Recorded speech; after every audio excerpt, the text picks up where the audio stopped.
प्यारे बच्चों, हम वैदिक साहित्य का इतिहास पढ़ रहे थे और इस वैदिक साहित्य के इतिहास में ही वैदिक काल के विषय में विभिन्न सिद्धांत प्रचलित हैं कि वेदों का जो रचना काल है वह कब हुआ। प्यारे बच्चों, इस संबंध में विद्वानों में मत के नहीं है कि वेदों का रचना काल कब हुआ। पाश्चात्य विद्वान कुछ अलग विचारधारा रखते हैं और भारतीय विद्वान कुछ अलग विचारधारा रखते हैं। हम यहाँ पर जो बोर्ड परीक्षा में जो प्रश्न पूछा जाता है वह 3 अंकों का होता है और उस 3 अंकों के जो प्रश्न में हम 2 भारतीय विद्वानों के मत को लेते हैं और 2 ही पाश्चात्य विद्वानों के मत को लेकर इसके बीच में तुलनात्मक अध्ययन करते हैं और फिर निष्कर्ष पे पहुंचने का प्रयास करते हैं कि वेदों का रचनाकाल कब रहा होगा। प्यारे बच्चों, भारतीय परंपरा के अनुसार वेदों को मानने वालों में सर्वप्रथम आते हैं दयानंद सरस्वती, क्योंकि दयानंद सरस्वती प्रसिद्ध वेदों के जो रचनाकाल हैं वो रहे हैं और प्रसिद्ध वेदों के ज्ञाता हैं। उन्होंने ऋग्वेद में जो मंत्र हैं उनके आधार पर स्पष्ट किया है कि इन्होंने मंत्रों के आधार पर स्पष्ट किया कि वेदों का रचनाकाल सृष्टि के आरंभिक युग में माना जा सकता है, क्योंकि वेद पुरुष सूक्त में स्पष्ट उल्लेख मिलता है कि यज्ञ रूपी वेद पुरुष ने वेदों की रचना की, जिसमें लिखा है तस्मात् यज्ञात् सर्वभूत ऋचः समानी झगीरे छंदांसी झगीरे तस्मात् युजस् तस्मात् दाय। प्यारे बच्चों, ये कहता है तस्मात् सर्वभूत, यानी तस्मात् यज्ञात् सर्वभूत, यानी उस यज्ञ से यज्ञ क्या वेद पुरुष यज्ञ रूपी वेद, उस यज्ञ रूपी वेद से ऋच यानी ऋग्वेद, समानी झीगरी, समानी का मतलब होता है गान, गान का मतलब होता है कि सामवेद उत्पन्न हुआ। सामवेद से तात्पर्य है कि गायत्री मंत्र आदि उत्पन्न हुए। छंदांसी झगीरी तस्मात् यजुष, और उसी यज्ञ से यजुर्वेद छंदांसी झगीरी यानी पद्यात्मक जितने भी पद्य हैं वो, और यजुष तस्मात् जायते यानी गद्यात्मक। यजुर्वेद में क्या है? गद्य हैं और ये गद्यात्मक मंत्र उत्पन्न हुए, यानी ऋग्वेद में मंत्र, दूसरा है गान मंत्र और तीसरे हैं गद्यात्मक मंत्र। ये तीनों जब कहां से पैदा हुए? यज्ञ रूपी वेद पुरुष ने, या अर्थात यज्ञ से ये तीनों पैदा हुए। तो ये मानते हैं कि यज्ञ रूपी वेद पुरुष ने वेदों की रचना की। तस्मात् यज्ञात्, उसी यज्ञ से सर्वभूता ऋचा यानी ऋग्वेद में उत्पन्न हुआ। उसी यज्ञ से सामवेद आदि मंत्र आदि उत्पन्न हुए और उसी यज्ञ से यजुर्वेद यानी गद्यात्मक मंत्र वाला यजुर्वेद उत्पन्न हुआ। तो इस प्रकार दयानंद सरस्वती ने कहा है कि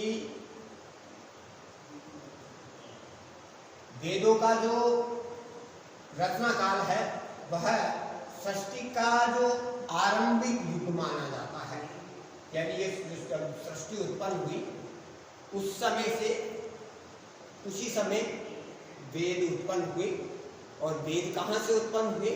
यज्ञ से, क्योंकि यज्ञ से ऋग्वेद, सामवेद और यजुर्वेद उसी यज्ञ से उत्पन्न हुए। इसके अलावा एक मत और है, भारतीय मत अविनाश चंद्र दास, ये कहते हैं कि वेदों का रचना काल 25,500 वर्ष पूर्व का है। इसका एक 25,000 वर्ष पूर्व का है। इनका एक जो मत है वो भूगर्भ के आधार पर उन्होंने रखा है। क्या रखा उन्होंने? एका चेतत सरस्वती नदी नाम, ये ऋग्वेद के अंदर लिखा हुआ है। ऋग्वेद का 7वां जो मंडल है उसका 95वां सूक्त है और दूसरा मंत्र है। इस मंत्र में भूगर्भीय तत्वों के आधार पर सरस्वती नदी समुद्र में गिरती है, ये कहते हैं। परंतु अब समुद्र और नदी दोनों का लोप हो गया है। यह घटना ईसा से 25,000 वर्ष पूर्व की रही होगी, उन्होंने ऐसा बताया। इस प्रकार ये तो बताते हैं कि ईसा से, ये तो बताता है सृष्टि का आरंभ, जो सृष्टि है उसके आरंभ में बताते हैं। और ये सृष्टि के आरंभ में बता के पहुंच करके 2000 ये ईसा से 25,000 वर्ष पूर्व तक आ जाते हैं। लेकिन पाश्चात्य जो विद्वान हैं इनमें प्रमुख है मैक्स मूलर और जैकोबी। ये कहते हैं कि गौतम, इनके मैक्स मूलर के मत के अनुसार गौतम बुद्ध के जो समय है वह 500 ईस्वी पूर्व का समय है, कि इस समय तक वैदिक साहित्य की रचना हो चुकी थी। यानी वैदिक साहित्य में ऋग्वेद, यजुर्वेद, सामवेद, अथर्ववेद और ब्राह्मण, आरण्यक, उपनिषद, इन सभी ग्रंथों की रचना हो चुकी थी। यानी गौतम बुद्ध के समय तक, यानी ईसा से 500 वर्ष पूर्व तक इन्होंने वैदिक साहित्य को 4 भागों में विभाजित किया और प्रत्येक के विकास के लिए उन्होंने 200 वर्ष का अंतर रखा। भाई 200 वर्ष के अंदर इनका विकास हो सकता है। तो उन्होंने रखा छंद काल पहला, दूसरा रखा उन्होंने मंत्र काल, तीसरा रखा उन्होंने ब्राह्मण काल और चौथा रखा उन्होंने सूत्र काल। जो मंत्र काल रखा उन्होंने सबसे अंत में लेते हैं सूत्र काल। सूत्र काल उन्होंने रखा कि सूत्रों की रचना 400 वर्ष तक पूर्व तक हो चुकी है। तो 400 में 200 जोड़े तो 600 ईस्वी पूर्व तक जो काल था वह सूत्र काल कहलाया। तो यहाँ तक हो सकती है। फिर आते हैं 600 में 200 जोड़े तो 800 हो जाते हैं और ये ब्राह्मण काल उन्होंने माना कि यहाँ तक ब्राह्मण काल कहलाया, यानी ब्राह्मण ग्रंथों की रचना यहाँ तक हो चुकी है। फिर आता है मंत्रकाल। मंत्रकाल का मतलब होता है यहाँ जितने भी मंत्र हैं उनकी रचना यहाँ तक हो चुकी थी और इन मंत्र काल में ही संहिता काल भी इसको माना उन्होंने कि यहाँ 4 जो वेद हैं उनको एक जगह किया गया महर्षि वेदव्यास जी ने। और इस मंत्र काल को उन्होंने, ये जो अपना ब्राह्मण काल था 800 ईस्वी पूर्व का आया, तो इसमें 200 वर्ष और जोड़े और 1000 ईस्वी पूर्व का उन्होंने माना। अब 1000 ईस्वी पूर्व में उन्होंने 200 वर्ष और माने। इन 200 वर्षों में छंदों, विभिन्न आश्रमों में छंदों को पढ़ाया गया होगा और छंदों को विकसित किया गया होगा विभिन्न विश्वविद्यालयों में। जो प्राचीन वैदिक जो संस्कृति है उसके अनुसार विभिन्न आश्रमों में छंदों की रचना हुई होगी। और ये काल में उन्होंने जो मंत्र काल हमें प्राप्त हुआ 1000 में, उन्होंने 200 वर्ष और जोड़े, इस प्रकार 1200 वर्ष, 1200 ईसा पूर्व माना होगा। तो अब वो मैक्स मूलर ये कहते हैं यहाँ आकर के कि ये जो सूत्र काल है उन्होंने यहाँ 400 ईस्वी पूर्व माना है इसको, सूत्र काल को, और प्रत्येक काल में उन्होंने 200-200 वर्ष जोड़ दिए गए। मैक्स मूलर ने स्वयं इस काल का निर्धारण अनुमान के आधार पर माना है कि ये ऐसा अनुमान है। तो मैक्स मूलर जब स्वयं ही इसके ऊपर सहमत नहीं है कि ये तो केवल मेरा अनुमान है, तो यह न्यायोचित इसको नहीं माना जा सकता। अब जैकोबी कहते हैं, जैकोबी एक जर्मन विद्वान है और उन्होंने ऋग्वेद का जो समय है वो ईसा से 4500 वर्ष पूर्व का माना है। इनके मानने का भी एक आधार है। इन्होंने आधार कल्पसूत्र में विवाह प्रकरण में आए एक ध्रुव, क्या प्रकरण में आया, वो आया ध्रुव एवं स्थिरा भव, ये शब्द आया कि ध्रुव की तरह स्थिर हो जाओ।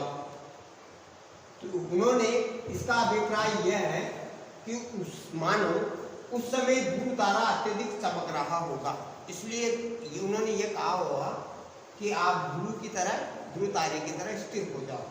उस समय ध्रुव तारा अत्यधिक चमक रहा होगा। अब यह जो स्थिति है ईसा से 2000 वर्ष पूर्व की हो सकती है। यहाँ पे भी अनुमान है कि ये जो स्थिति है, यह स्थिति भी 2000 वर्ष पूर्व की हो सकती है। इस प्रकार ब्राह्मण ग्रंथों का जो रचना काल है वह 2700 ईस्वी पूर्व रहा होगा। ब्राह्मण ग्रंथों का रचना काल, ब्राह्मण ग्रंथों का रचना काल उन्होंने बताया कि 2700 वर्ष पूर्व रहा होगा, क्योंकि ब्राह्मण ग्रंथ में जो आया कल्पसूत्र, ये ब्राह्मण ग्रंथ है, वेद ब्राह्मण ग्रंथ है, कल्पसूत्र ब्राह्मण ग्रंथ है। तो इनका जो उन्होंने समय निकाला वो 2700 वर्ष पूर्व का निकाला कि ब्राह्मण कल्पसूत्र में ये स्थिति प्राप्त होती है कि ध्रुव की तरह स्थिर हो जाओ, और उसका अभिप्राय उन्होंने यह निकाला कि उस काल में ध्रुव तारा शायद बहुत तेज चमकता होगा। यह स्थिति ईसा से अनुमान के आधार पर उन्होंने बताई कि 2000 ईस्वी पूर्व रही होगी, और इस प्रकार उन्होंने 700 वर्ष उसमें और जोड़ दिए और ये कहा कि ब्राह्मणों का जो काल है वह 2700 वर्ष पूर्व रहा होगा। और फिर इसी आधार पर उन्होंने बताया कि जो ऋग्वेद का समय है वह 2700 ईस्वी पूर्व से बहुत पहले, यानी 4500 ईस्वी पूर्व का रहा होगा। इस प्रकार उन्होंने अपनी बात को सिद्ध करने का प्रयास किया गया। इस संपूर्ण तथ्य के आधार पर हम ये मानते हैं कि जो वेदों का जो समय काल रहा होगा, समस्त विद्वानों के आधार पर यह मानते हैं कि वेदों का जो समय काल है वह 4500 वर्ष से 1500 ईस्वी पूर्व वेदों की रचना काल हो चुकी होगी, क्योंकि हमारे जो दयानंद सरस्वती कहते हैं कि जो वेदों की रचना सृष्टि काल में हुई, और फिर अविनाश चंद्र जी के ये कहते हैं कि वेदों का जो रचना काल है वह 25,000 वर्ष पूर्व रहा होगा। इसके अलावा मैक्स मूलर, जैकोबी आदि विद्वान, इसका जो समय है वो 4500 से लेकर 1000 अन्य विद्वान भी उन्होंने हुए जिन्होंने ये सा माना। तो इस प्रकार समस्त विद्वानों का जो समालोचना करके इस प्रकार ये निष्कर्ष निकाला कि जो वेदों का जो समय है वह 4500 से लेकर 1500 ईस्वी पूर्व रही होगी। इस प्रकार हमने ये जो वेदों का रचना काल है ये जानने का प्रयास किया। वेदों का जो रचना काल है इसमें ये जो प्रश्न आता है वह 3 अंकों का आता है। इस प्रकार इसको 2 पाश्चात्य विद्वानों के हम विचार लिख सकते हैं और 2 ही हमारे भारतीय विद्वानों के विचार लिख करके हम 3 अंक प्राप्त कर सकते हैं। धन्यवाद।